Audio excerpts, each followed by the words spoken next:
Hello नमस्कार मेरे प्यारे कृषि योद्धाओं। कैसे हो आप सब? आशा करता हूँ कि आप सब स्वस्थ होंगे। मैं देवाराम सारन आप सबका एक बार फिर से सरोकार एग्री इंस्टीट्यूट के इस डिजिटल प्लेटफॉर्म पर हार्दिक स्वागत एवं अभिनंदन करता हूँ। तो डियर स्टूडेंट्स, अपन बात कर रहे थे एग्रीकल्चर मार्केटिंग की। और एग्रीकल्चर मार्केटिंग की मैं बात करूँ तो अपने पिछले क्लास के अंदर है वो अपन ने मार्केट मार्केट की स्ट्रक्चर पढ़ ली थी। किसके बारे में पढ़ ली थी? अपन ने मार्केट स्ट्रक्चर, मार्केट बाजार संरचना के बारे में पढ़ लिया था। उसके अलावा अपन ने मार्केटिंग मिक्स के बारे में वो पिछली क्लास के अंदर बात कर ली थी। आज की क्लास के अंदर अपन बात करने वाले हैं, वो बात करने वाले हैं मार्केट क्लासिफिकेशन की, मार्केट करेक्टरिस्टिक्स की, मार्केट एग्रीकल्चर मार्केट के क्लासिफिकेशन की बात करेंगे। एग्रीकल्चर मार्केट के अपन वर्गीकरण की बात करेंगे, इसकी विशेषताओं की बात करेंगे और अपन बात करेंगे मार्केट सेगमेंटेशन की। किसकी बात करने वाले? मार्केट सेगमेंटेशन की बात करेंगे। बाजार विभक्तिकरण की है वो बात करने वाले। तो आज के अपन सेशन के अंदर बात करेंगे, वो बात करेंगे मार्केट सेगमेंटेशन, बाजार विभक्तिकरण। उसके अलावा एग्रीकल्चर मार्केटिंग एग्रीकल्चर मार्केट के क्लासिफिकेशन पढ़ेंगे, कृषि बाजार का वर्गीकरण और अपन कृषि बाजार की विशेषताओं की बात करने वाले हैं। अगर आप इस चैनल पर नए हैं तो चैनल को सब्सक्राइब कर दीजिए और अपने दोस्तों के पास में इस वीडियो को है वो अधिक से अधिक शेयर कर दीजिए, क्योंकि सरोकार एग्री इंस्टीट्यूट के इस डिजिटल प्लेटफॉर्म पर बीएससी एग्रीकल्चर के सभी सेमेस्टर के आपको video lectures, notes, PDF, one shot classes और आपको एक गेस्ट पेपर वगैरह सब अवेलेबल करवाया जाएगा। तो अपने दोस्तों का भी भला कीजिए और आप भी है वो अपना भला कीजिए। तो शुरू करते हैं आज अपनी क्लास को। आज अपन पहले बात करेंगे, वो बात करेंगे market meaning of market segmentation, यानी मार्केट विभक्तिकरण की बात करेंगे। किसकी बात करेंगे? कि मार्केट का, बाजार का विभक्तिकरण क्या होता है, मार्केट सेगमेंटेशन की बात करने वाले हैं। किसकी बात करेंगे डियर्स? मार्केट सेगमेंटेशन की बात है वो करने वाले हैं। तो चलिए अपन करते हैं शुरू की मार्केट सेगमेंटेशन क्या होता है।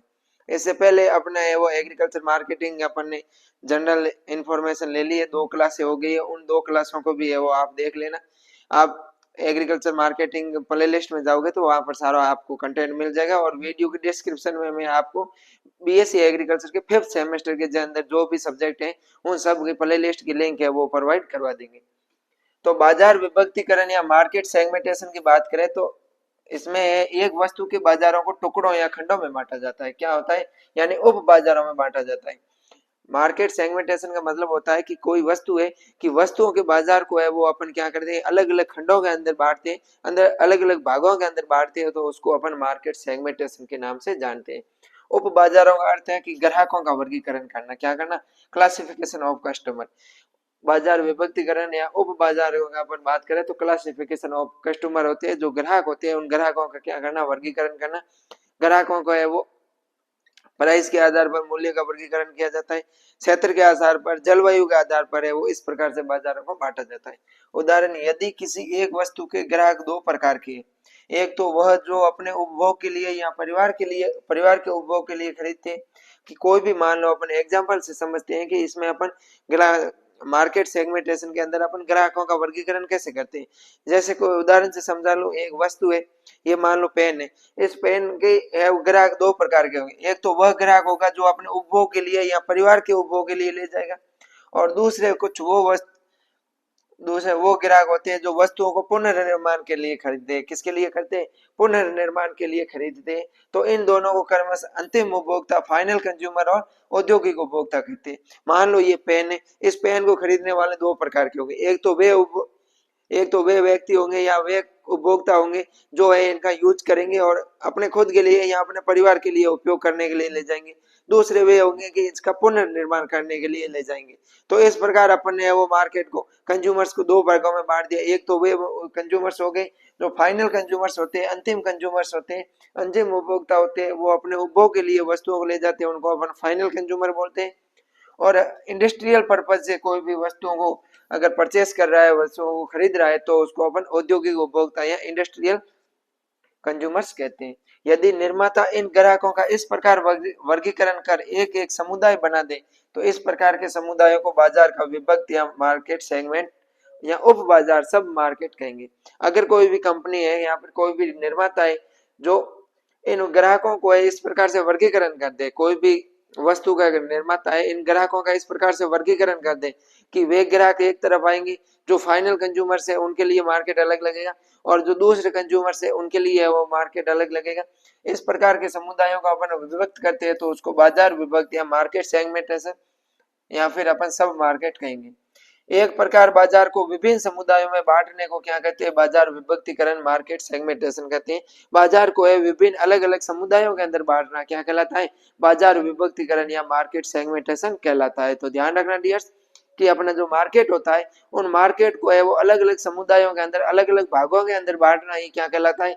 मार्केट सेगमेंटेशन कहलाता है, बाजार विभक्तिकरण कहलाता है। ये इस बात का आपको है वो ध्यान रखना है।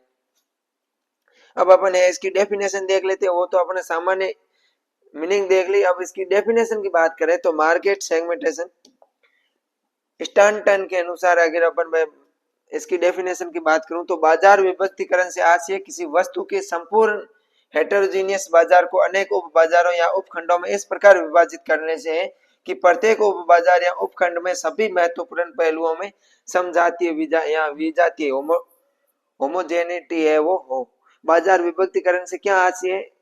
स्टैंटन ने बताया कि बाजार विभक्तिकरण से तात्पर्य है या बाजार विभक्तिकरण का मतलब होता है कि वस्तु के संपूर्ण विजातीय बाजार को, वस्तु के कोई भी वस्तु है उसके संपूर्ण जो विजातीय बाजार है, जैसे ये वस्तु पेन हो गई, इनके जो अलग अलग सब ब्रांड है उन विजातीय बाजारों को अपने अनेक उप बाजारों या उपखंडों में विभाजित करना। क्या करना?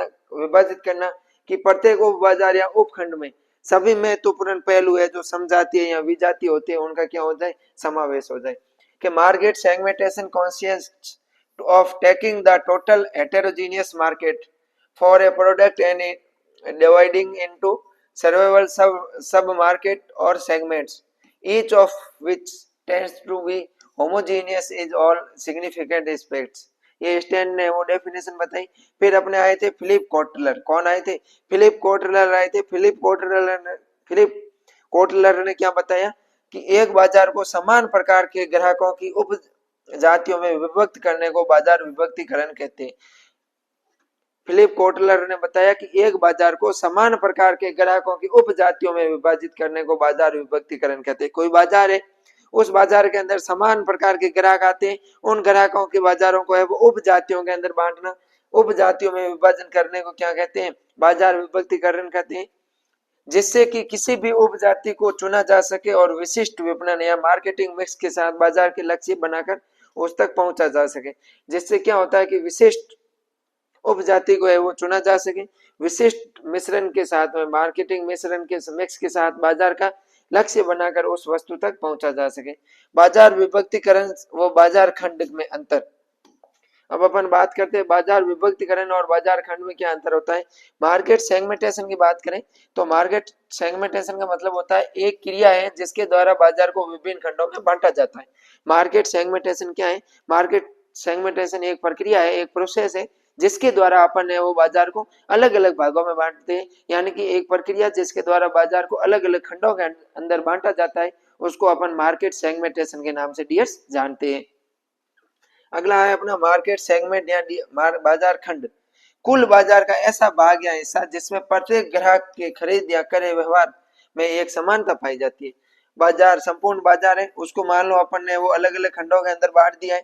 उस खंड में से एक बाजार का ऐसा भाग जहां पर जिस हिस्से के अंदर प्रत्येक ग्राहक या फिर जो खरीद करता है या फिर क्रय करता है उसका व्यवहार में क्या हो? समानता हो। सभी जिस भाग के अंदर जो ग्राहक होते हैं उनका सभी का व्यवहार क्या हो? एक समान हो, उसको अपन क्या बोलते हैं? मार्केट सेगमेंट बोलते हैं। मतलब बाजार को अलग अलग खंडों में बांटने की क्रिया मार्केट सेगमेंटेशन कहलाती है, और बाजार का एक अलग किया हुआ खंड होता है, अलग भाग होता है, उसको अपन मार्केट सेगमेंट कहते हैं। नेक्स्ट बात करूं डियर स्टूडेंट्स, तो अपने आज बाजार विभक्तिकरण के तरीकों की बात करेंगे। किसकी बात करेंगे? बाजार विभक्तिकरण के कितने तरीके हैं? तो बाजार विभक्तिकरण के दो तरीके हैं। कितने? मार्केट सेगमेंटेशन है वो मेथड्स ऑफ मार्केट सेगमेंटेशन या मार्केट सेगमेंटेशन की मेथड्स की मैं बात करूं तो मार्केट सेगमेंटेशन की दो मेथड्स है। कितनी विधियां हैं? बाजार के विभक्तिकरण की दो विधियां। एक तो है each buyer and separate market. क्या है? Each buyer and separate market मतलब प्रत्येक विभक्तिकरण क्रेता को एक वर्ग मानना। ईच बायर मतलब सेपरेट मार्केट, प्रत्येक विभक्तिकरण जो अपन मार्केट सेगमेंटेशन करते हैं उसमें अपन किसको मानते हैं, एक बायर जो खरीदने वाले उसको एक वर्ग मान के करते हैं, या फिर एक होता है ब्रॉड क्लासेज ऑफ बायर्स, यानी कि क्रेताओं के व्यापक वर्ग को बनाना है। अगर मैं बात करूं ईच बायर है सेपरेट मार्केट मेथड की, तो इसके अंदर अपन क्या करते हैं, बाजार विभक्तिकरण के इस ढंग के अनुसार एक वस्तु के बाजार को उतने खंडों में विभाजित किया जा सकता है जितने क्रेता उस वस्तु के उपलब्ध हो। अकॉर्डिंग टू जिस जो अपने each buyer a separate market method है, each buyer a separate market segmentation method के अंदर अपन क्या करते हैं कि एक वस्तु के बाजार को उतने खंडों में विभाजित कर सकते हैं जितने खंडों के अंदर है वो क्रेता को उस वस्तु के क्रेता है क्या उपलब्ध हो जाए। किसी भी बाजार वस्तु है उस वस्तु के बाजारों को इतने खंडों के अंदर बांटना कि जितने खंडों के अंदर उस वस्तु के क्रेता अपन को उपलब्ध हो जाए। यह सिद्ध ये इस सिद्धांत पर आधारित है कि क्रेता स्वयं एक बाजार है। प्रत्येक विभक्तिकरण क्रेता को एक वर्ग मान के अपन वर्गीकरण करते हैं, तो इस सिद्धांत पर आधारित होता है कि क्रेता होता है एक स्वयं क्या है, बाजार है। इसका कारण यह है कि प्रत्येक क्रेता की आवश्यकता एवं रुचियां भिन्न भिन्न होती हैं। जो प्रत्येक क्रेता होते हैं, जो बायर होते हैं, प्रत्येक खरीदने वाले की रुचियां अलग अलग होती है, भिन्न भिन्न होती है, आवश्यकता भी भिन्न भिन्न होती है। इस प्रकार का ढंग उन वस्तुओं के लिए उपयोग किया जा सकता है। तो इस प्रकार का जो तरीका होता है ये उन वस्तुओं के लिए उपयोग किया जा सकता है कि बायर की अपनी आवश्यकता के अनुसार या अपनी जो रुचि होती है उस रुचि के अनुसार उन मार्ग जो क्रेता होते हैं, बायर होते हैं, उनको वस्तुएं मिल जाए। जिनके क्रेताओं की संख्या सीमित होती है लेकिन जिन वस्तुओं के क्रेताओं की संख्या अधिक होती है वहां पर प्रत्येक क्रेता को अलग अलग बाजार मानकर ग्राहकों का अध्ययन करना असंभव होता है। जिन वस्तुओं के में बायर्स की संख्या सीमित होती है उनके लिए तो ऐसा कर लेते हैं, लेकिन जिन वस्तुओं के जो बायर्स होते हैं, क्रेता होते हैं, जो खरीदने वाले होते हैं, उनकी संख्या अधिक होती है, तो वहां पर प्रत्येक क्रेता को पृथक पृथक बाजार मानकर ग्राहकों का अध्ययन करना पड़ता है। नेक्स्ट है अपना ब्रॉड क्लासेज ऑफ बायर्स। अधिकांश विक्रेता इस ढंग को ही अपनाते हैं कि इसमें एक प्रकार के क्रेताओं को एक वर्ग रखा जाता है।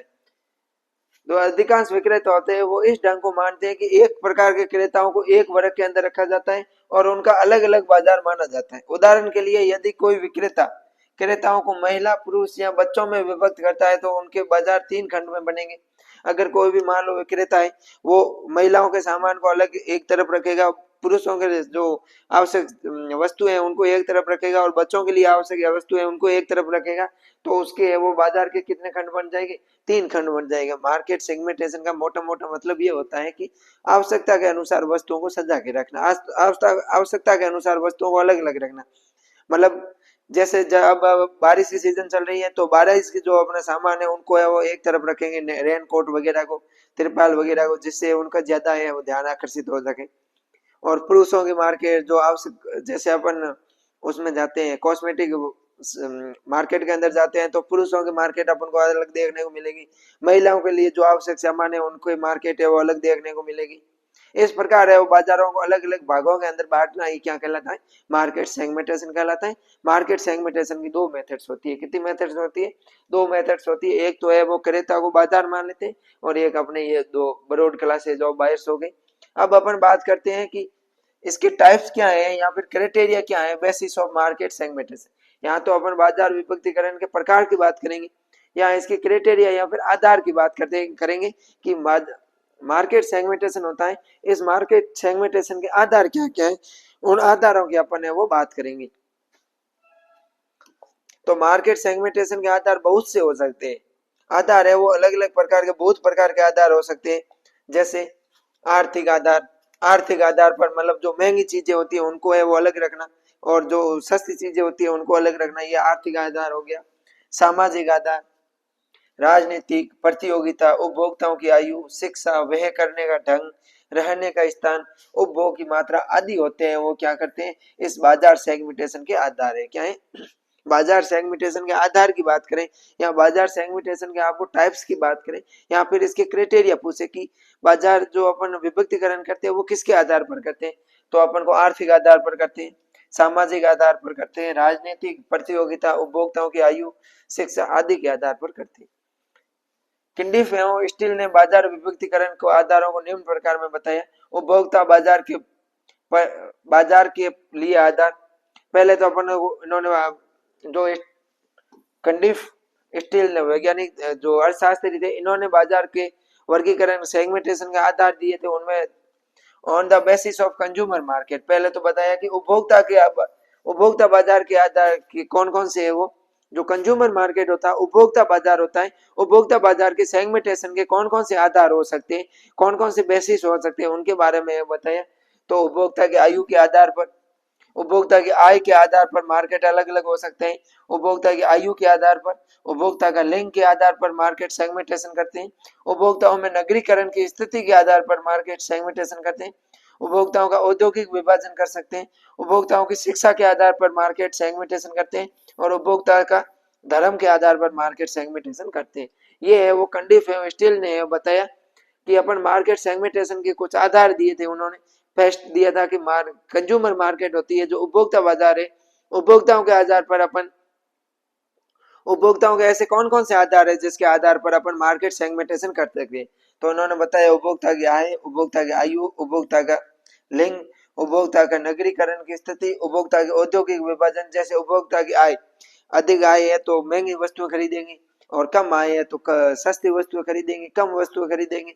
उपभोक्ता की आयु, अगर अधिक उम्र की आयु है तो वो ट्रेडिशनल वस्तुएं खरीदेंगे, और अगर मान लो आयु है वो अभी 25 टू 5 के आसपास है तो वो अभी न्यू जनरेशन की वस्तुएं वगैरह खरीदेंगे। उपभोक्ता के लिए जो पुरुष के लिए आवश्यक सामान होता है वो पुरुष खरीदेंगे, जो फीमेल के लिए आवश्यक सामान होता है वो फीमेल खरीदेंगे। इसके आधार पर भी अपन वो बाजारों का वर्गीकरण करते हैं। फिर शिक्षा के आधार पर, धर्म के आधार पर बाजार का वर्गीकरण करती है। रिलीजियस के आधार पर मैं बात करूं तो अपने अपने रिलीजियस के अनुसार लोग है वो बाजार से वस्तुएं खरीदते हैं, तो उसके आधार पर भी है वो अपन बाजारों का वर्गीकरण कर सकते हैं। नेक्स्ट उन्होंने बताया था कि on the basis of industrial market, जो औद्योगिक बाजार होते हैं, कि औद्योगिक बाजार के कौन कौन से आधार है जिनके आधार पर अपन बाजार मार्केट सेगमेंटेशन कर सकते हैं।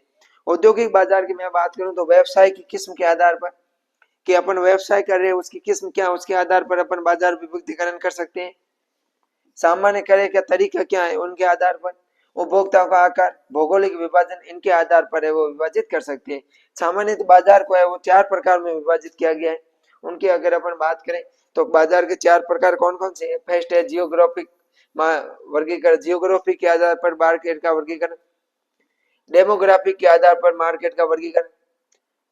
साइकोग्राफिक के आधार पर मार्केट का वर्गीकरण, और बिहेवियरल के आधार पर मार्केट का वर्गीकरण। इस प्रकार से वो 4 सेगमेंटेशन है वो मार्केट के बेसिस सेगमेंटेशन बताए गए, मार्केट सेगमेंटेशन के बेसिस बताए गए हैं।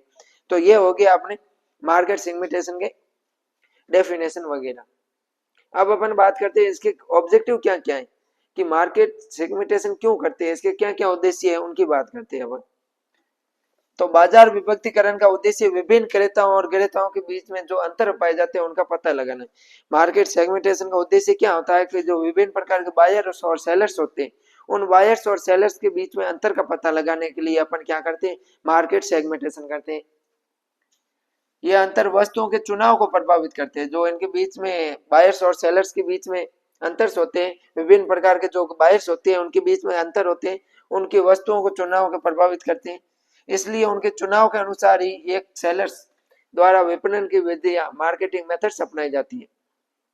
जो बायर्स होते हैं, बायर्स को किस प्रकार की वस्तुओं की आवश्यकता होती है, उनके आधार पर है वो मार्केट सेगमेंटेशन का पता, उनके किस प्रकार की आवश्यकताएं होती है उसका पता लगाने के लिए अपन क्या करते हैं, मार्केट सेगमेंटेशन करते हैं। जिससे अपन को ये पता चल जाता है कि क्रेताओं के जो बायर्स होते हैं, खरीदने वाले होते हैं, वो किन प्रकार की वस्तुएं खरीदना अधिक पसंद करेंगे। फर्स्ट अपन बाजार विभक्तिकरण के उद्देश्यों की बात करें तो फर्स्ट है समजातीय वर्गों में बांटना, यानी डिवाइड इन होमोजीनियस टाइप। क्या करना, ग्राहक होते हैं उनको होमोजीनियस टाइप के अंदर बांटना, ग्राहकों को समजातीय, ग्राहकों को है वो समजातीय वर्गों में बांटना, कि ग्राहकों को उनकी समान प्रकृति, उनके समान स्वभाव और समान गुणों के आधार पर समजातीय वर्गों में बांटना। जो अपने होमोजीनियस टाइप्स होते हैं, मार्केट विभक्तिकरण सेगमेंटेशन का मुख्य उद्देश्य होता है कि बाजारों को उनकी समान प्रकृति के आधार पर, समान स्वभाव के आधार पर, समान गुणों के आधार पर है वो बांटना। जिससे कि प्रत्येक वर्ग के लिए उपयुक्त विपणन विधियां बनाई जा सके। अलग अलग उनको है वो समान प्रकृति के आधार पर उनके ग्राहकों को स्वभाव के आधार पर अलग अलग खंडों में बांट देते हैं, उनके गुणों के आधार पर अलग अलग बांट देते हैं, जिससे क्या होता है मार्केटिंग मिक्स के लिए जो विपणन की विधियां हैं उनको अपन आसानी से अपना सकते हैं। ग्राहक की रुचि का पता लगाने के लिए find out of buyers interest, मतलब जो ग्राहक की रुचि क्या है, किस प्रकार की वस्तुएं खरीदना ग्राहक की रुचि है, उनका पता लगाने के लिए भी अपन मार्केट सेगमेंटेशन करते हैं। के करने की आदत, आवश्यकता और वस्तु के चुनाव का पता लगाने के लिए, ग्राहक की आदत का पता लगाने के लिए, वस्तु की आवश्यकता और चुनाव का पता लगाने के लिए विभक्तिकरण का दूसरा उद्देश्य है, जिससे यह तय हो जाता है कि सभी ग्राहकों के लिए एक समान से विपणन विधियां प्रयुक्त होगी या नहीं होगी। फिर नए क्षेत्रों का पता लगाने के लिए find new area of for selling products, कि अपने जो सेलिंग प्रोडक्ट्स होते हैं उन सेलिंग प्रोडक्ट्स के नए एरिया का पता लगाने के लिए विभक्तिकरण का तीसरा उद्देश्य ये है, ये पता लगाना होता है कि किन इन क्षेत्रों में पर्यटन करने पर नवीन बाजार न्यू बायर्स बनाए जा सकते हैं या नहीं बनाए जा सकते। तीसरा उद्देश्य मार्केट सेगमेंटेशन का उद्देश्य ये होता है कि ये जो एरिया है इन क्षेत्रों के अंदर अपन नवीनीकरण करें, क्या करें, नवीनीकरण करें तो अपन और ग्राहक है वो जोड़ सकते हैं या नहीं जोड़ सकते, ये पता लगाने के लिए किया जाता है। बाजार विभक्तिकरण का उद्देश्य ये भी होता है कि वह संस्था को ग्राहक अभिमुखी बनाए, जिससे कि ग्राहकों को संतुष्ट रखकर लाभ कमाया जा सके। इसका उद्देश्य यह भी होता है कि ग्राहक जो संस्था होती है संस्था को है वो ग्राहक अभिमुखी बनाए, ग्राहकों के लिए फायदेमंद बनाए, जिससे क्या होता है कि ग्राहकों को संतुष्ट रखा जाएगा और ग्राहक जब संतुष्ट होंगे तो कोई भी कंपनी या संस्था होगी उनको क्या होगा, लाभ होगा। तो ये होते हैं अपने मुख्य मार्केट सेगमेंटेशन के उद्देश्य। क्या क्या है कि डिवाइड इन होमोजियस टाइप, ग्राहकों को है जो बायर्स होते हैं, बायर्स को है वो समझाती वर्गों में बांटना, उनकी गुणवत्ता के उनकी जो प्रकृति स्वभाव गुणों के आधार पर एक समान भागों में बांटना। ग्राहकों को है वो इंटरेस्ट का पता लगाना, और ग्राहकों के अंदर है वो नए क्षेत्रों के अंदर है वो ग्राहकों को जोड़ा जा सकता है या नहीं जा सकता उसका पता लगाने के लिए करते हैं। तो ये हो गया अपने इसके मार्केट सेगमेंटेशन के उद्देश्य। नेक्स्ट अपन बात करेंगे, वो बात करने वाले हैं बाजारों के वर्गीकरण। अपना एग्रीकल्चर मार्केट होता है, एग्रीकल्चर मार्केट की क्लासिफिकेशन की वो अपन बात करेंगे। क्लासिफिकेशन ऑफ एग्रीकल्चर मार्केट किसकी बात करने वाले, क्लासिफिकेशन ऑफ एग्रीकल्चर मार्केट्स की अपन बात करेंगे कि एग्रीकल्चर मार्केट्स को अपन है वो किन किन भागों के अंदर बांट सकते हैं, उनके वर्गीकरण की अपन है वो बात करेंगे। एग्रीकल्चर मार्केट अपना जो कृषि बाजार होता है, कृषि बाजार को किन किन भागों में बांटा जा सकता है, उसके बाद में अपन इसकी विशेषताओं के बात करेंगे। अगर मैं कृषि बाजार की बात करूं कि क्लासिफिकेशन ऑफ एग्रीकल्चर मार्केट की बात करें तो एग्रीकल्चर मार्केट को अपन निम्न आधारों पर है वो बांट सकते हैं। फर्स्ट है अपना बाजार क्षेत्रफल के आधार पर, किसके आधार पर, on the basis of market area, market का अपना क्षेत्रफल कितना है उस क्षेत्रफल के आधार पर अपन बाजार को वर्गीकृत कर सकते हैं। क्षेत्रफल के आधार पर अपन बाजार को 4 भागों में बांटते हैं।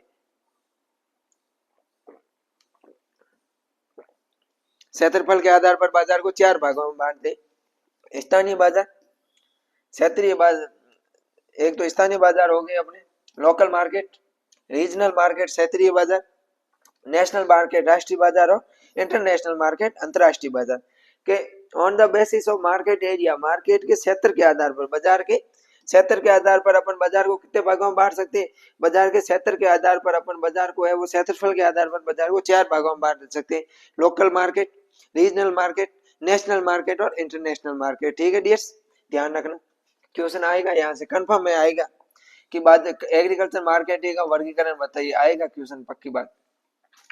लोकल मार्केट की बात करूं कि these markets are also called village market और प्राइमरी या हाट मार्केट। तो लोकल मार्केट होते हैं अपने स्थानीय बाजार होते हैं, स्थानीय बाजार गांव के बाजार कहलाते हैं, क्या कहलाते हैं, गांव के बाजार कहलाते हैं। इनको प्राथमिक या अपन हाट बाजार कहते हैं, क्या कहते हैं, हाट बाजार, आपने नाम सुना होगा हाट बाजार। तो स्थानीय मार्केट को अपन लोकल मार्केट को हाट बाजार के नाम से जानते हैं। इस तरह के बाजार में बायर्स क्रेता और विक्रेता अधिक दूरी की न होकर मुख्यतः उसी गांव या कस्बे के होते हैं, जो अपने गांव या कस्बे के अंदर दुकानें वगैरह होती है, लोकल दुकान है अपने गांव के अंदर किराने वाले अंकल जी की, वो किराने वाले अंकल जी की दुकान आती है वो लोकल मार्केट में आती है। कौन सी मार्केट में आती है, लोकल मार्केट के अंदर आती है। और क्रेता और विक्रेता होते हैं वो दूर के नहीं होते, सामान के होते हैं। जैसे अपन बात करें दूध अंडा आदि की मार्केट होती है, या फिर परचून अपने जो किराना मार्केट होती है, किराना मार्केट हो गई। अपने गांव के अंदर किराने वाली मार्केट है जिसके अंदर अपना सब कुछ ऑलराउंडर सामान मिलता है, वो मार्केट हो गई। ठीक है। फिर अपनी आती है रीजनल मार्केट। कौन सी आती है? रीजनल मार्केट आती है। Here the area of operation of the market is relatively larger than of local market. जो लोकल मार्केट की तुलना में बड़ी होती है। अपन बात करें कि रीजनल मार्केट में कौन आती है? रीजनल मार्केट के अंदर अपने आते हैं मार्केट, वो आते हैं अपने जो तहसील स्तर के मार्केट है या ब्लॉक स्तर के मार्केट है। अपने ब्लॉक स्तर के मार्केट आते हैं, वो किस में आते हैं? रीजनल मार्केट में आते हैं। या अपन डिस्ट्रिक्ट स्तर की मार्केट की बात कर सकते हैं। डिस्ट्रिक्ट स्तर की जो अपने डिस्ट्रिक्ट लेवल की मार्केट होती है वो रीजनल मार्केट के अंदर आती है। इस तरह की बाजार का क्षेत्र स्थानीय बाजारों की अपेक्षा अधिक होता है। जो स्थानीय बाजार है अपने लोकल हाट बाजार है गांव के, उनसे है वो अधिक होता है। इसमें क्रेता और विक्रेता नजदीकी गांव या क्षेत्र से उत्पाद का क्रय विक्रय करते हैं। और इसमें जो बायर्स और सेलर्स होते हैं, क्रेता और विक्रेता होते हैं, वो अपने नजदीकी गांव के या नजदीकी क्षेत्रों से प्रोडक्ट का क्रय विक्रय करते हैं। जैसे खाद्यान्नों के बाजार वगैरह, मंडी वगैरह होती है, ये अपने वो हो गए। फिर अपन बात करते हैं नेशनल मार्केट की। किसकी बात करेंगे? नेशनल मार्केट की करेंगे। नेशनल मार्केट राष्ट्रीय बाजार होते हैं जो और स्टेट लेवल के होते हैं। These markets covers the entire country and their operation, यानी कि मतलब देश होता है, पूरे देश को है वो क्या करते हैं? ये कवर करते हैं। इस तरह के बाजारों में क्रेता और विक्रेता देश के विभिन्न भागों से आते हैं। जो अपने नेशनल मार्केट होते हैं, नेशनल मार्केट के अंदर बायर्स और सेलर्स होते हैं, वो देश के विभिन्न भागों से, अपने कंट्री होती है उस कंट्री के विभिन्न भागों से आएंगे। जैसे अपन बात करें तो कभी मध्य प्रदेश के बायर सेलर्स आ जाते हैं, कभी महाराष्ट्र के आ जाते हैं। इस प्रकार के वो देश के विभिन्न क्षेत्रों से आते हैं। जैसे चाय कॉफी जूट के बाजार। राष्ट्रीय बाजारों में उन सभी उत्पादों की मार्केटिंग प्रक्रिया होती है जो अधिक समय तक सुरक्षित रखे जाते हैं। राष्ट्रीय बाजार के अंदर उन सभी वस्तुओं का क्या होता है? मार्केटिंग होती है। उन सभी वस्तुओं का क्रय विक्रय होता है जो इन वस्तुओं को अपन लंबे समय तक रख सकते हैं, जो मतलब कम समय के अंदर है वो खराब नहीं हो आती है। फिर अपने आते हैं, यह तो हो गया अपने एरिया के आधार पर कि जो क्षेत्रफल के आधार पर मार्केट कितने प्रकार का होता है। ध्यान रखना, on the basic of area, क्षेत्रफल के आधार पर मार्केट 4 प्रकार का होता है। Local market, regional market, national market और इंटरनेशनल मार्केट। अंतरराष्ट्रीय बाजार, अंतरराष्ट्रीय बाजार करवाना रहेगा ना। अंतरराष्ट्रीय बाजार है एयर कॉमोडिटीज और solid in all Nations of world. Okay, मतलब अंतरराष्ट्रीय बाजार का मतलब होता है कि इसमें अलग अलग देशों के क्रेता और विक्रेता आते हैं। अंतरराष्ट्रीय बाजार में अलग अलग देशों के क्रेता और विक्रेता आते हैं। इस तरह के बाजारों में क्रेता और विक्रेता विभिन्न देशों से होते हैं। इन बाजारों में उन वस्तुओं का क्रय विक्रय होता है जो लंबी अवधि तक खराब नहीं होती, जैसे चीनी, मशीनें, सोना वगैरह। ये नेक्स्ट अपन का वर्गीकरण की बात करें, क्लासिफिकेशन की बात करें। अगला अपना है स्थान या स्थिति के आधार पर। किसके आधार पर? कि on the basic of market location, market कौन से स्थान पर है उसके आधार पर, या मार्केट की सिचुएशन क्या है उसके आधार पर बाजार का वर्गीकरण करेंगे। तो उसके आधार पर बाजार को अपन ने वो कितने भागों में बांटा है? 6 भागों में बांटा है। स्थान के आधार की मैं बात करूं तो स्थान के आधार पर, यानी कि लोकेशन के आधार पर बाजार है वो किस लोकेशन में है। एग्रीकल्चर मार्केट को लोकेशन के आधार पर अपन ने 6 भागों में बांटा है। फर्स्ट अपना है विलेज मार्केट। ऐसे मार्केट जो गांवों के अंदर है उनको विलेज मार्केट बोलते हैं। फिर आता है अपने प्राइमरी होलसेल मार्केट। उसके बाद में अपना है सेकेंडरी होलसेल मार्केट। फिर है टर्मिनल मार्केट यानी सीमांत मार्केट, रिटेल मार्केट और सब बोर्ड मार्केट यानी कि बंदरगाह के सी बोर्ड मार्केट यानी बंदरगाह के आसपास वाले बाजार। तो अपन को है वो लोकेशन के आधार पर, किसके आधार पर? बाजार की लोकेशन के आधार पर बाजार को अपन ने 6 भागों के अंदर बांटा है। कितने भागों में बांटा है? बाजार की लोकेशन के आधार पर बाजार को 6 भागों में बांटा है। कौन कौन से बाजार के 6 टाइप से? अगर मैं लोकेशन की बात करूं, किसकी बात करूं? लोकेशन की बात करें तो लोकेशन के आधार पर है, बेसिस ऑफ मार्केट लोकेशन के आधार पर अपन ने 6 टाइप बाजार बांटा है। कितने टाइप में बांटा है? 6 प्रकारों के अंदर है वो बाजार का वर्गीकरण किया है।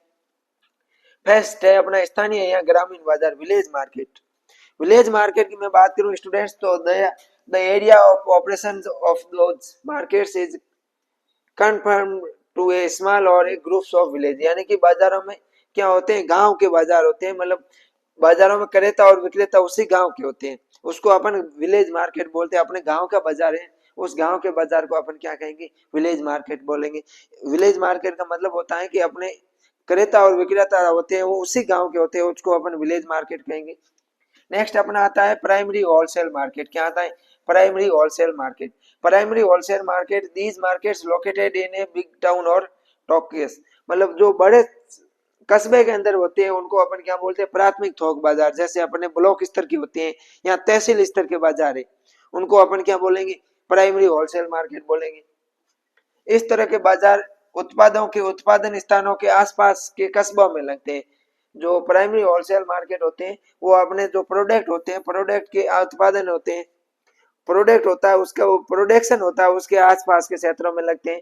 देश के अधिकांश कृषि उत्पादित खाद्यान्नों को विक्रय करने के लिए प्राथमिक थोक बाजार में लेकर आते हैं। यानी कि अपने ब्लॉक स्तर की कौन सी हो गई, ब्लॉक स्तर की मंडी हो गई। कौन सी हो गई, ब्लॉक स्तर की धान मंडी हो गई। ब्लॉक स्तर की धान मंडी को अपन क्या कहते हैं, प्राइमरी होलसेल मार्केट के नाम से जानते हैं। फिर अपना आता है, अगला आता है प्राइमरी होलसेल मार्केट के बाद में आता है अपना सेकेंडरी होलसेल मार्केट या माध्यमिक थोक बाजार। कौन सा आता है, माध्यमिक थोक बाजार, secondary wholesale market. Secondary wholesale market की मैं बात करूं तो these markets are found in the district headquarters dealing with major agriculture commodities like rice, pulses, oil seed वगैरह। सेकेंडरी होलसेल मार्केट होते हैं वो कहाँ होते हैं, डिस्ट्रिक्ट हेडक्वार्टर होते हैं, यानी कि जिला स्तर पर होते हैं। कहाँ पर होते हैं, जिला स्तर पर होते हैं। यहाँ पर जो एग्रीकल्चर कॉमोडिटीज आती है, कृषि वस्तुएं आती है, वो चावल वगैरह, दालें वगैरह आती है। इस तरह के बाजारों में क्रय विक्रय ग्रामीण व्यापारियों यानी कि लोकल ट्रेडरों और थोक व्यापारियों होलसेल ट्रेडरों के मध्य होता है। सेकेंडरी होलसेल मार्केट होता है वो किसके बीच में होता है, प्राइमरी होलसेल ट्रेडर है, लोकल ट्रेडर है उनके बीच में, और जो अपने होलसेल ट्रेड है उनके बीच में होता है। फिर आता है अपना सीमांत बाजार, टर्मिनल मार्केट। कौन सा आता है, सीमांत बाजार आता है। These markets located in big cities, जो बड़े सिटी होती है, मोटी मोटी सिटियां होती है। कौन सी होती है, बड़ी बड़ी शहरों के अंदर छोटी छोटी घटनाएं होती रहती है। जो अपने बिग सिटीज है, बड़ी सिटी है, जैसे जयपुर वगैरह हो गया, जयपुर हो गया, अपने जोधपुर वगैरह, जो संभाग स्तर की बोल सकते हैं अपन। इस तरह के बाजार बड़े शहरों में होते हैं। इन बाजार में उत्पाद को अंतिम उपभोक्ता को विक्रय किया जाता है। जब अपन उत्पाद को अंतिम उपभोक्ता तक विक्रय करते हैं तो उसको अपन क्या बोलते हैं, टर्मिनल मार्केट बोलते हैं। टर्मिनल मार्केट के अंदर प्रोडक्ट्स होता है, अपना जो उत्पाद होता है उसको अंतिम उपभोक्ता तक यानी फाइनली कंज्यूमर्स तक पहुंचाया जाता है। यानी इस तरह के बाजारों में उत्पाद का पूर्ण बाजारीकरण नहीं होता है। टर्मिनल मार्केट के अंदर उत्पाद होते हैं, प्रोडक्ट होते हैं, उनका पूर्ण बाजारीकरण नहीं होता है। यहाँ उत्पाद पूर्ण उस रूप में बाजार में विक्रय के लिए नहीं आता है। यहाँ तो बाजार उत्पाद का पूर्ण है वो बाजारीकरण नहीं होगा, मार्केटिंग नहीं होगी। अगर मार्केटिंग होगी उसकी पूर्ण तो रूप चेंज हो जाएगा। क्या हो जाएगा, रूप चेंज हो जाएगा। नेक्स्ट अपना आता है खुदरा विक्रेता यानी रिटेल मार्केट। रिटेल मार्केट इस तरह के बाजारों में छोटे छोटे दुकानदार या विक्रेता होते हैं जो कि सेकेंडरी होलसेल मार्केट से उत्पाद खरीद कर बाजारों में विक्रय करते हैं। अगर मैं बात करूं रिटेल मार्केट की तो रिटेल मार्केट खुदरा व्यापारी होते हैं। ये क्या करते हैं, अपने सेकेंडरी होलसेल मार्केट है, सेकेंडरी होलसेल मार्केट के जो ट्रेडर है, व्यापारी है, उनसे बाजार को माल को खरीदते हैं, सामान को खरीदते हैं और गांवों के अंदर है वो बांट देते हैं, बेच देते हैं। फिर आता है अपना आता है लेस टाइप्स आता है, वो आता है अपना लोकेशन के आधार की मैं बात करूं तो लोकेशन के आधार पर अपना लेस टाइप है वो है सी बोल्ड मार्केट, बंदरगाह बाजार। कौन से बाजार, बंदरगाह के जो नजदीक बाजार होते हैं सी बोल्ड मार्केट होते हैं। इस तरह के बाजार बंदरगाहों के पास में होते हैं जो कि बंदरगाह के माध्यम से वस्तुओं का आयात निर्यात करते हैं। बंदरगाह के पास वाले बाजार होते हैं, ये बंदरगाह के माध्यम से वस्तुओं का क्या करते हैं, आयात और निर्यात करते हैं। जैसे मुंबई, चेन्नई बंदरगाह स्थित बाजार है, ये होते हैं अपने। लोकेशन के आधार पर बाजार कितने प्रकार के हो गए, 6 प्रकार के हो गए। कौन कौन से हो गए, इनकी बात है वो अपन ने कर ली।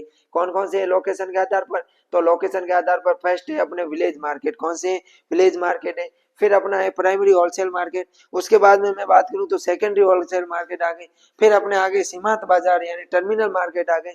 फिर अपने रिटेल मार्केट आ गए। जो रिटेल मार्केट होते हैं वो कौन से सामान खरीदते हैं, रिटेल मार्केट अपने सेकेंडरी होलसेल मार्केट से वो सामान खरीदते हैं और फिर गांवों के अंदर बेचते हैं। फिर अपने आते हैं बंदरगाह के आसपास वाले बाजार जो आयात निर्यात करने के लिए सी मार्क का यूज करते हैं, उनको आप जैसे मुंबई, चेन्नई वगैरह, ये हो गए अपने बंदरगाह के आस समीप वाले सी बोल्ड मार्केट हो गए। अब अपन बात करते हैं समय के आधार पर। समय के आधार पर मैं बात करूं तो समय के आधार पर बाजार को अपन ने 3 भागों में बांटा गया है। समय के आधार पर बाजार कितने भागों में बांटा गया है? समय के आधार पर बाजार है वो 3 भागों के अंदर बांटा गया है। एक तो अपने हो गया अल्पकालिक मार्केट, अल्पकालिक बाजार, शॉर्ट पीरियड मार्केट हो गया। कौन सा हो गया? शॉर्ट पीरियड मार्केट हो गया, अल्पकालिक बाजार हो गया। फिर है अपना mid term long period market, short period market, अल्पकालिक बाजार है। कौन से बाजार है? अल्पकालिक बाजार हो गए। और अपन बात करें तो अपने है वो दीर्घकालिक बाजार होगी। कौन से बाजार होगी? दीर्घकालिक बाजार हो गए, लॉन्ग पीरियड मार्केट हो गई। फिर अपन बात करें तो कौन से बाजार हो गए? तो बाजार अपने हो गए वो हो गए सुदीर्घकालीन मार्केट यानी सेक्युलर मार्केट हो गई। तो समय के आधार पर, on the basis of times के आधार पर मार्केट 3 प्रकार के होते हैं, short period market, long period market और सेक्युलर मार्केट्स। ठीक है, अल्पकालीन बाजार, दीर्घकालीन बाजार और सुदीर्घकालीन बाजार। अल्पकालीन बाजार होते हैं, शॉर्ट पीरियड मार्केट होते हैं। ये बाजार उत्पादों के जल्दी खराब होने के गुण के कारण अल्पकाल के लिए लगाए जाते हैं। जो अल्पकालिक बाजार होते हैं, इन बाजारों का उत्पाद होता है, प्रोडक्ट होता है, वो क्या होता है? जल्दी खत्म होने वाला है होता है। अल्पकालिक बाजारों का उत्पाद होता है, प्रोडक्ट होता है, वो जल्दी खत्म खराब होने वाला होता है, इसलिए इन बाजारों को कम समय के लिए लगाया जाता है। Higher the supply of commodities is fixed, यहाँ मार्केट जो सब वस्तुओं की सप्लाई होती है वो फिक्स्ड होती है। इस तरह के बाजारों में किसी भी प्रोडक्ट की प्राइस पर सप्लाई की अपेक्षा डिमांड का प्रभाव अधिक होता है। क्या होता है? अल्पकालीन बाजार की मैं बात करूं तो अल्पकालीन बाजार होते हैं वो उन बाजारों के अंदर इस प्रकार के प्रोडक्ट होते हैं वो जल्दी खराब होने वाले होते हैं, तो उनके ऊपर है वो सप्लाई की अपेक्षा वस्तु की डिमांड के आधार पर है वो प्राइस निर्धारित होती है। अल्पकालिक बाजारों के अंदर वस्तु की सप्लाई की अपेक्षा वस्तु की डिमांड के ऊपर है वो, वस्तु की डिमांड अगर अधिक होगी तो वस्तु की प्राइस अधिक होगी, और वस्तु की डिमांड कम होगी तो वस्तु की प्राइस कम होगी। वस्तु की डिमांड के आधार पर प्राइस तय होती है, जैसे फिक्स मार्केट हो गया, वेजिटेबल मार्केट जो मछली बाजार है, सब्जी बाजार है, फूल मार्केट है ये। नेक्स्ट अपना आता है लॉन्ग पीरियड मार्केट। कौन सा आता है? Long period market. Long period market या दीर्घकालीन बाजार। दीर्घकालीन बाजार होते हैं, दीर्घकालीन बाजार के अंदर इस प्रकार के प्रोडक्ट शामिल होते हैं जो जल्दी खराब होने वाले नहीं होते। ये बाजार उन प्रोडक्ट उत्पादों के लिए लगते हैं जो जल्दी खराब वाले नहीं होते, यानी जिसमें शीघ्रनाशी का गुण नहीं होता है, जैसे फूड ग्रेन मार्केट हो गया, ऑयल सीड मार्केट हो गया इत्यादि। इस तरह के बाजारों में प्रोडक्ट की प्राइस पर सप्लाई का प्रभाव होता है वो डिमांड से ज्यादा होता है। जो अपने लॉन्ग टर्म मार्केट होते हैं, लॉन्ग पीरियड मार्केट होते हैं। लॉन्ग पीरियड मार्केट की मैं बात करूं तो लॉन्ग पीरियड मार्केट के अंदर वे वस्तुएं शामिल होती है जो जल्दी खराब होने वाली नहीं होती है, और लॉन्ग पीरियड मार्केट के अंदर है वो सप्लाई का प्रभाव होता है वो डिमांड से ज्यादा होती है, यानी कि मूल्य प्रभावित होता है वो किससे प्रभावित होता है? सप्लाई से प्रभावित होता है। किससे प्रभावित होता है? सप्लाई से प्रभावित होता है, न कि मांग से प्रभावित होता है। जबकि जो long period short period market है, शॉर्ट पीरियड मार्केट के अंदर जो प्राइस होती है वो डिमांड से प्रभावित होती है। नेक्स्ट अपना आता है वो आता है सेकुलर मार्केट्स। कौन सा टाइप्स आता है? सेकुलर मार्केट्स आता है। सेकुलर मार्केट की मैं बात करूं तो सेकुलर मार्केट के अंदर इस तरह के बाजारों में ऐसे उत्पादों का क्रय बिक्री के लिए लाया जाता है जो बहुत लंबे समय तक खराब नहीं होते। सेकुलर मार्केट के अंदर ऐसी वस्तुएं आती हैं जो बहुत अधिक समय तक खराब नहीं होती है, जैसे मशीनरी मार्केट हो गया, मैन्युफैक्चर्स गुड्स वगैरह मार्केट हो गया। These markets are also known as permanent market. जो सुदीर्घकालीन मार्केट होते हैं उनको अपन स्थायी बाजार कहते हैं। क्या कहते हैं? स्थायी बाजार के नाम से जानते हैं, परमानेंट बाजार के नाम से जानते हैं, स्थायी बाजार के नाम से जानते हैं। गोडाउन एंड, इनको अपन स्थायी बाजार के नाम से जानते हैं। गोदान होते हैं, गोडाउन हो गया। यहाँ पर इसको अपन processing faculty are highly develop in these market. जो अपने सुदीर्घकालीन मार्केट होते हैं, सेकुलर मार्केट होते हैं, इनके अंदर भंडारण क्षमता, गोडाउन वगैरह और जो प्रोसेसिंग फैकल्टी होती है वो उच्च क्वालिटी की होती है, हाईली डेवलप होती है। इस तरह के बाजारों में प्रोडक्ट की प्राइस पर सप्लाई का प्रभाव सुदीर्घकालीन बाजार की तुलना में अधिक रहता है। जो सेकुलर मार्केट होते हैं, सेकुलर मार्केट में वस्तुएं होती हैं उनके ऊपर प्राइस का प्रभाव होता है, वो किसके निर्भर करता है? सप्लाई के ऊपर निर्भर करता है। नेक्स्ट अपना टाइप्स है वो है उत्पादों की क्रय विक्रय की मात्रा के आधार पर, on the basis of volume of business. जो उत्पादों का क्रय विक्रय की मात्रा है, अगर अधिक मात्रा में खरीद रहे हैं तो उसको अपन थोक बाजार कहेंगे, होलसेल मार्केट कहेंगे, और अगर आवश्यकता अनुसार खरीद रहे हैं तो उसको अपन रिटेल मार्केट कहेंगे। तो on the basis of volume of business होता है, on the basis of volume of business के आधार पर एग्रीकल्चर मार्केट को दो भागों में बांटा गया है। उत्पादों की क्रय विक्रय की मात्रा के आधार पर एग्रीकल्चर मार्केट दो प्रकार का होता है। कितने प्रकार का होता है? दो प्रकार का होता है। फर्स्ट है अपने होलसेल मार्केट या थोक बाजार। क्या है? होलसेल मार्केट या थोक बाजार। इस तरह के बाजारों में किसी भी वस्तु का बहुत अधिक मात्रा में क्रय विक्रय होता है। होलसेल मार्केट के अंदर बहुत ही अधिक वस्तुओं का क्या होता है? क्रय विक्रय होता है। बहुत अधिक मात्रा के अंदर वस्तुओं का क्रय विक्रय होता है, उसको अपन क्या कहते हैं? होलसेल मार्केट कहते हैं। इन बाजारों में क्रय विक्रय सामान्यतः व्यापारियों के मध्य होता है। किसमें होता है? होलसेल मार्केट के अंदर जो वस्तुओं का क्रय विक्रय होता है, यानी कि वस्तुओं को खरीदा और बेचा जाता है, उन वस्तुओं का जो क्रय विक्रय होता है, वस्तुओं को खरीदा और बेचा किनके बीच में जाता है? दो व्यापारियों के बीच में होता है। किसके बीच में होता है? व्यापारियों के बीच में होता है। When large quantity of A commodity and sold in the market among the traders, such market called as wholesale market। जब अधिक क्वांटिटी के अंदर, अधिक मात्रा के अंदर वस्तुओं को है वो खरीदा जाता है और ये मार्केट होता है वो किसके बीच में होता है? व्यापारियों के बीच में होता है, तो उसको अपन क्या बोलते हैं? होलसेल मार्केट बोलते हैं। अगला आता है अपना रिटेल मार्केट। क्या आता है? रिटेल मार्केट आता है। रिटेल मार्केट की मैं बात करूं तो इनमें वस्तुओं का क्रय विक्रय होता है वो कम मात्रा के अंदर होता है। क्या होता है? वस्तुओं का क्रय विक्रय होता है वो कम मात्रा के अंदर होता है और खुदरा विक्रेताओं एवं उपभोक्ताओं के मध्य होता है। किसके बीच में होता है? जो खुदरा विक्रेता होता है, जो रिटेल सेलर होते हैं, क्रय विक्रय खुदरा विक्रेता होते हैं, रिटेल सेलर के बीच में, और जो कंज्यूमर्स होते हैं उनके बीच में होता है।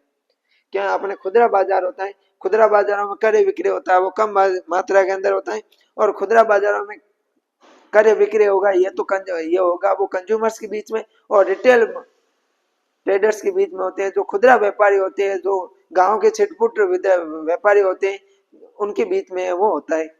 नेक्स्ट अपन बात करें उत्पादों की प्रकृति के आधार पर, on the basis of nature of commodities. जो उत्पाद होती है, वस्तुएं होती है, वस्तुओं की प्रकृति के आधार पर मार्केट, एग्रीकल्चर मार्केट दो प्रकार का होता है। एग्रीकल्चर मार्केट का पांचवा टाइप है वो उत्पादों की प्रकृति के आधार पर, on the basis of nature of commodity. उत्पादों की प्रकृति के आधार पर अपना मार्केट कितने प्रकार का होता है? एग्रीकल्चर मार्केट दो प्रकार का होता है। एक होता है कैपिटल मार्केट यानी मुद्रा बाजार और एक होता है कमोडिटी मार्केट यानी कि उत्पादों के बाजार या फिर अपने वस्तु बाजार।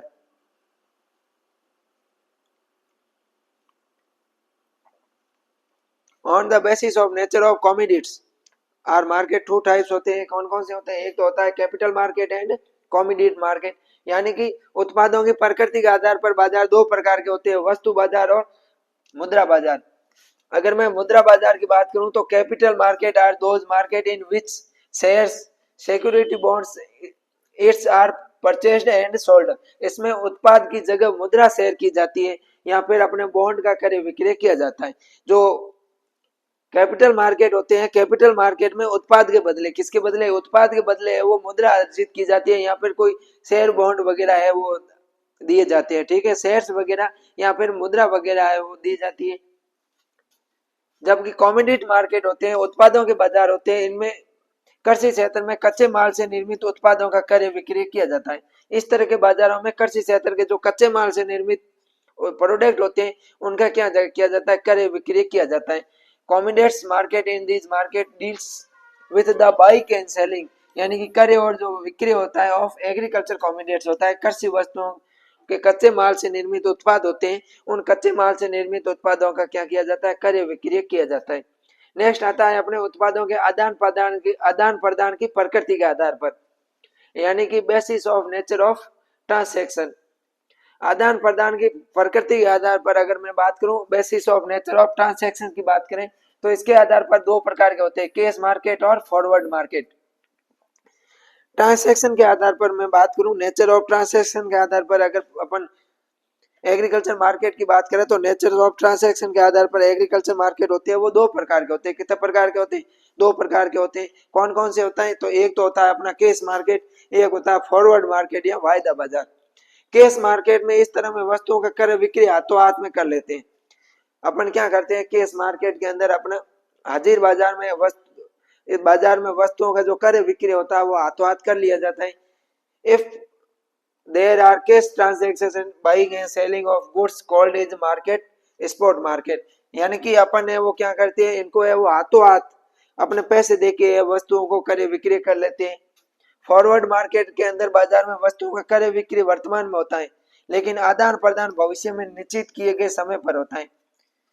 फॉरवर्ड मार्केट के अंदर क्या होता है कि वस्तुओं का क्रय विक्रय तो हो जाता है, लेकिन क्या कहते हैं कि भाव है वे बाद में खुला है। अपने गांव में कभी होया करे ना, अपन धान वगैरह होते हैं अपना जो भी कंट्रोल वगैरह होया करे, धान वगैरह हुए वो अपन कहीं करा बेच देवा और बने अपन कहे भाव है हमारे जन भाव बढ़ी बिन टाइम खोला।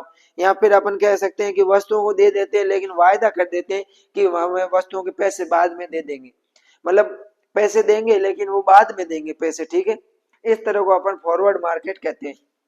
These are the market which future sales and purchase of a commodity take place at the current time. यानी कि वर्तमान समय में क्रय विक्रय कर लेते हैं, लेकिन इनका आदान प्रदान होगा वो बाद में फ्यूचर के अंदर होगा।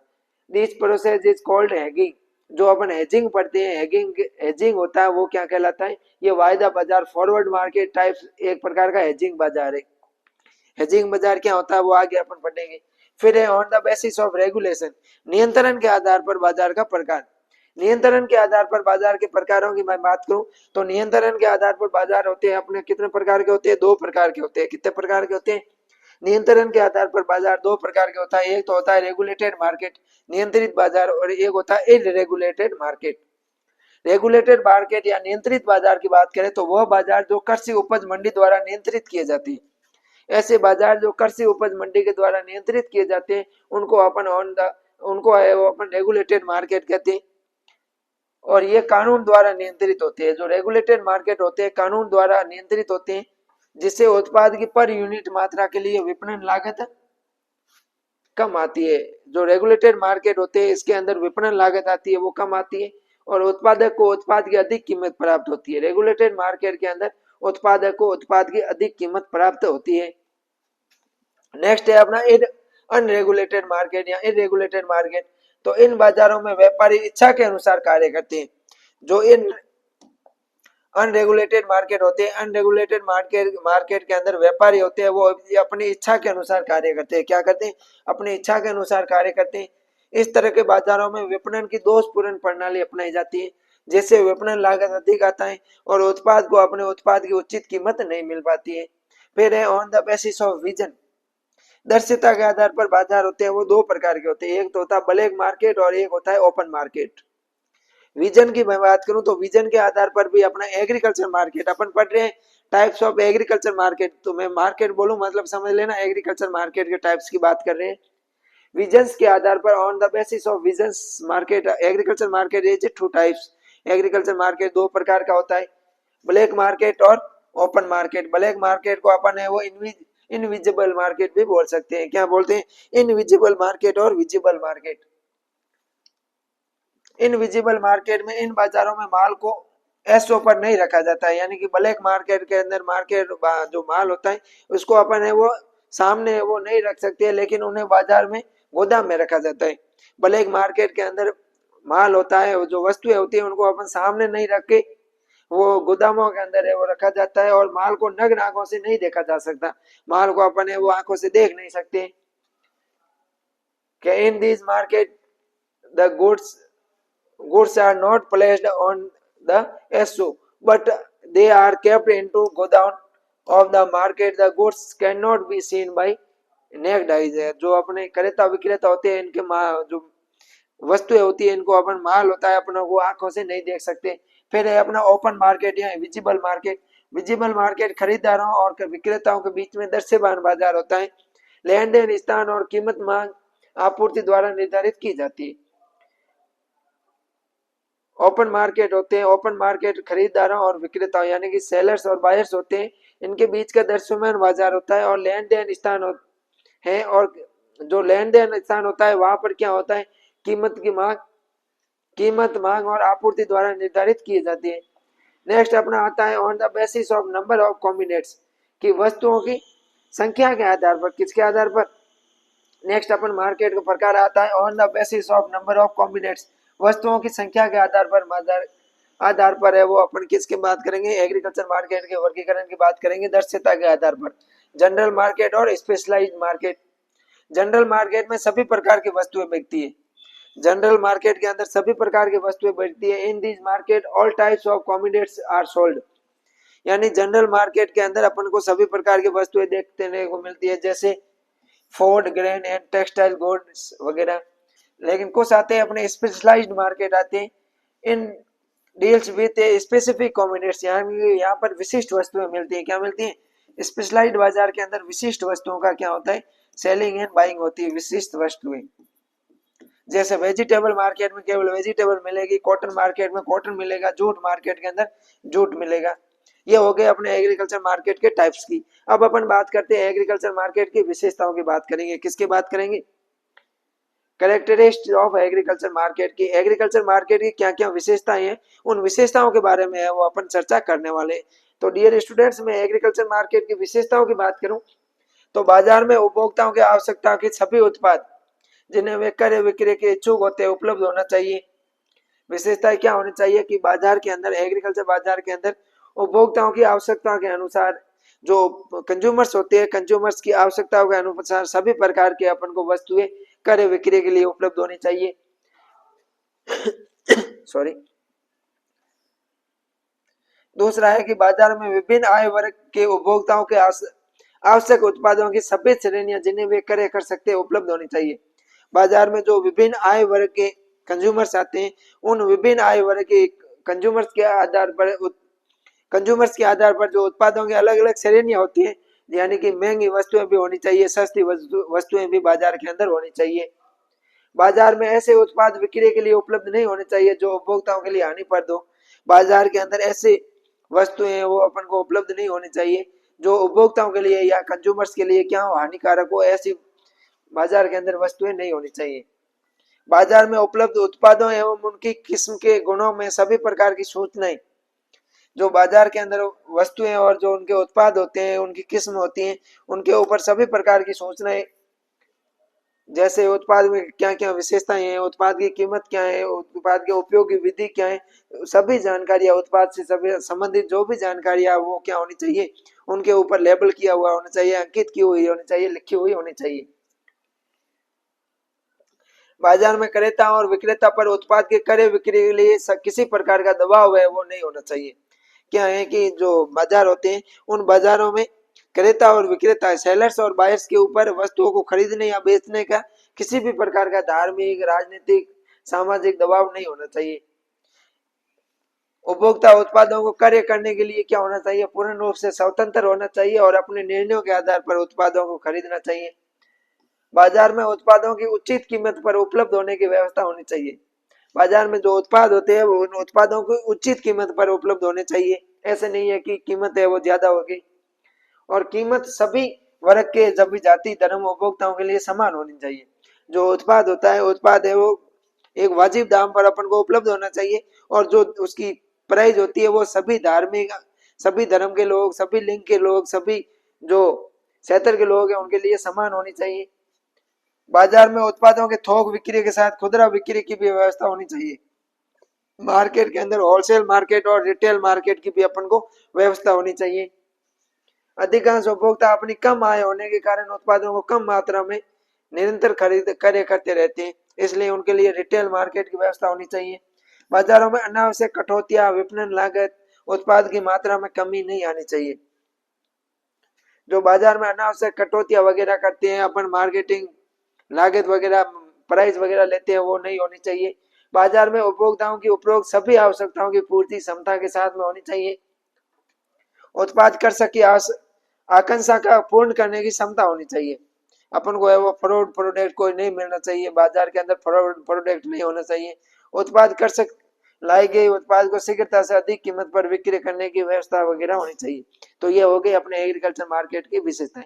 आज की क्लास के अंदर अपन सबसे पहले एग्रीकल्चर मार्केट का मार्केट सेगमेंटेशन पढ़ा, मार्केट बाजार का विभक्तिकरण पढ़ा।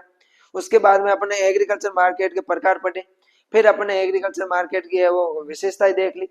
आज का अपन सेशन है वो इतना ही रहने वाला है, इससे आगे वो अपन नेक्स्ट क्लास के अंदर पढ़ेंगे। मुझे आशा है कि जो आज अपन ने पढ़ा है वो आपको समझ में आ गया होगा। अगर कोई चीज आपको समझ में नहीं आई है तो आप कमेंट कर देना। पढ़ाने का तरीका आपको कैसा लगा, अगर तरीका सही नहीं है तो भी आप कमेंट कर देना, अपन तरीका है वो चेंज कर देंगे। और आप अगर चाहो कि एक एक चीज लिख लिख के मैं समझाऊं तो भी आप बता देना, मैं आपको एक एक चीज है वो लिख लिख के समझा दूंगा।